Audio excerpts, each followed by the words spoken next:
کہ صحابہ کرام نے دیکھا کہ جو دشمن قتال کے لیے مقابلے پر میدان میں آتے تھے اور وہ اسلام کو روکنے کے لیے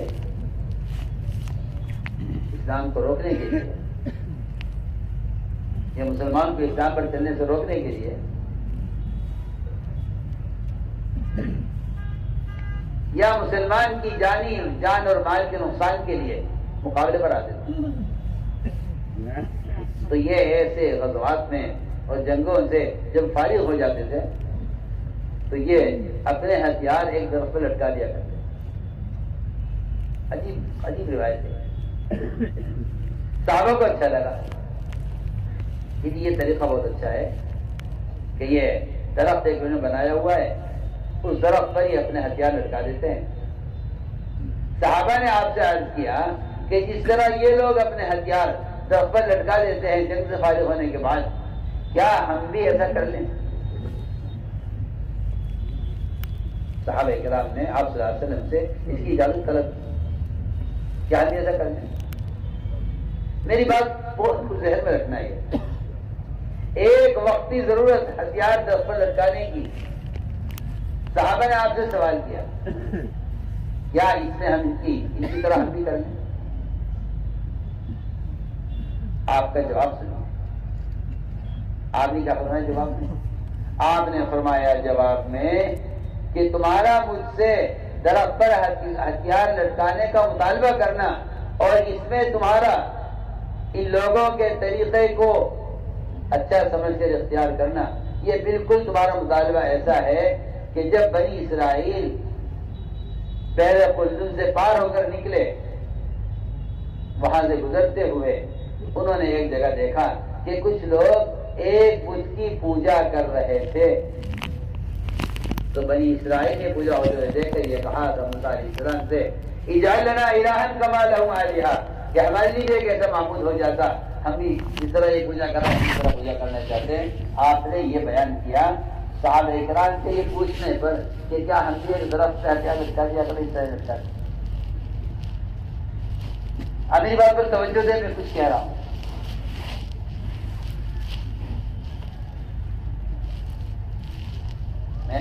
میں نے ایک آپ کے سب کے سامنے ایک مثال دیکھی. وہ تو یہ کہہ رہے ہیں کہ ہم بھی ایسا درخت کر لیں، ہتھیار لٹکا دیا کریں، اور آج آدمی کیا کرے کہ تمہارا یہ مطالبہ بالکل ایسا مطالبہ ہے جیسا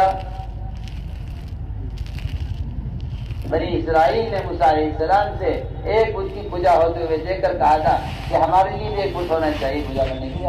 آپ ذرا غور کیجیے دونوں باتوں کا آپ ملا کے دیجیے.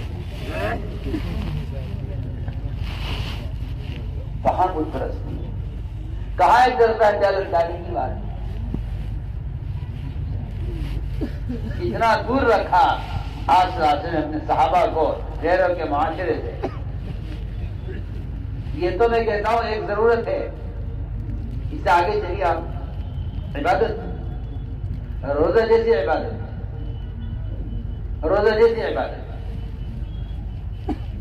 یہود عاشورہ کا روزہ رکھتے تھے. پوچھا آپ نے یہ روزے کیوں رکھتے ہو؟ کہ جی ہم اس دن فرعون سے ہمیں نجات ملی تھی تو ہم شکرانے میں روزہ رکھتے ہیں. آپ نے فرمایا کہ اگر یہ روزہ رکھتے ہیں شکرانے کا تو ہم اللہ کی شکر کے زیادہ حقدار ہیں. ہم اللہ کا شکر کرنے کے زیادہ حقدار ہیں. اور میں کہ ہم روزہ رکھیں گے، مگر ہم 2 روزے رکھیں گے تاکہ ہمارا روزہ بھی ان کے روزے کے مشابہ نہ ہو.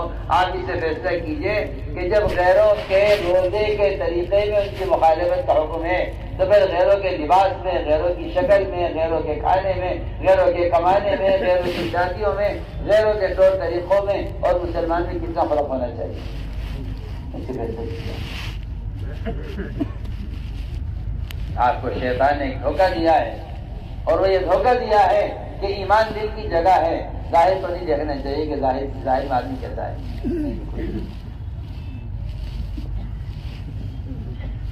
آپ بول سکتی ہیں چند یہود اسلام لائے اور پل کے سچے مسلمان ہو گئے.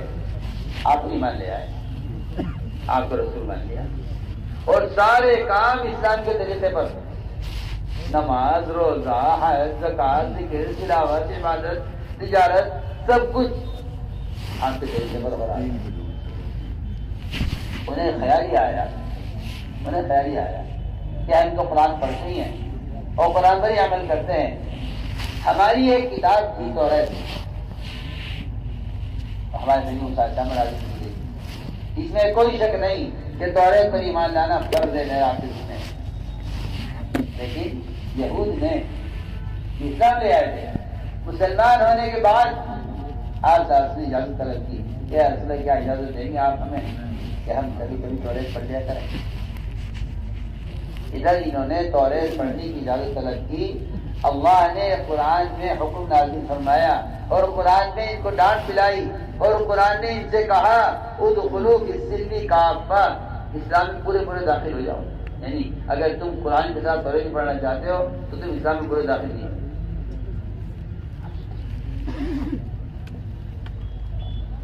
حالانکہ